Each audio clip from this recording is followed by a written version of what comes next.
उन्हें कैम्ब्रिज विश्वविद्यालय में दाखिला लेना पड़ा था। उस समय की प्रतिष्ठित प्रशासनिक सेवा आईसीएस की परीक्षा में सर्वोच्च स्थान प्राप्त होने के बाद भी उन्होंने वह सेवा ज्वाइन नहीं की। उन्होंने इस बात को स्पष्ट किया था कि जो लोग हमारे देश को गुलाम बनाए हुए हैं, जिनके खिलाफ हमें लड़ाई लड़नी है, हम उनकी अधीनता स्वीकार करके किसी भी बड़े पद को ठुकरा सकते हैं। और उन्होंने आईसीएस की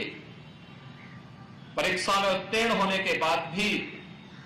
उसे छोड़ करके देश की आजादी के आंदोलन के साथ वे जुड़े थे। आजादी के आंदोलन के दौरान अनेक ऐसे अवसर आए थे जिन्होंने नेताजी सुभाष चंद्र बोस को, जिसके माध्यम से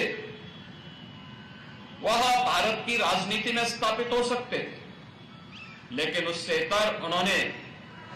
सदैव क्रांति का मार्ग चुना। देश के प्रत्येक नागरिक के मन में राष्ट्रभक्ति का भाव पैदा हो और हम सब अपनी राष्ट्रीयता के मार्ग का अनुसरण करते हुए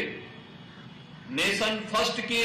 इस भाव को सदैव अंगीकार कर सके। वह सदैव इस बात के पक्षधर थे, न केवल भारत के अंदर बल्कि दुनिया के अंदर अनेक देशों में रह करके, जर्मनी है, जापान है, सिंगापुर है, इन सभी देशों में, दुनिया के तमाम देशों में रह करके वहां के भारतवंशियों के साथ मिलकर के भारत की आजादी का अलग जगाते रहे। आजाद हिंद फौज नेताजी सुभाष चंद्र बोस कि भारत की आजादी के लिए जिन मार्गों का उन्होंने उस कालखंड में अनुसरण किया था, उसका एक उदाहरण है। नेताजी सुभाष चंद्र बोस ने उस समय जो स्लोगन दिए थे, चाहे वह दिल्ली चलो का नारा हो, चाहे वह जय हिंद का नारा हो, जो आज भी हम सब के अंदर एक नया रोमांच पैदा करता है, और चाहे इस देश के युवाओं के मन में इस भाव को पैदा करने के लिए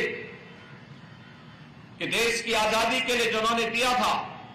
जो भारत के प्रत्येक जवान पर वो नारा अक्सर सुनने को मिलता है कि तुम मुझे खून दो, मैं तुम्हें आजादी दूंगा, यह अपने आप में ही हर भारतवासी को रोमांचित कर देता है।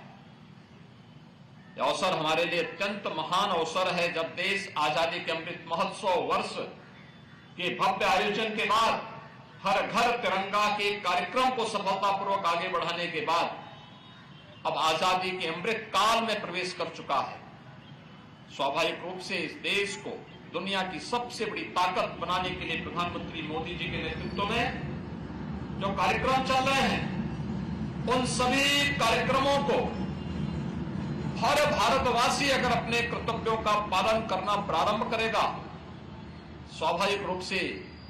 नेताजी सुभाष चंद्र बोस इस अवसर पर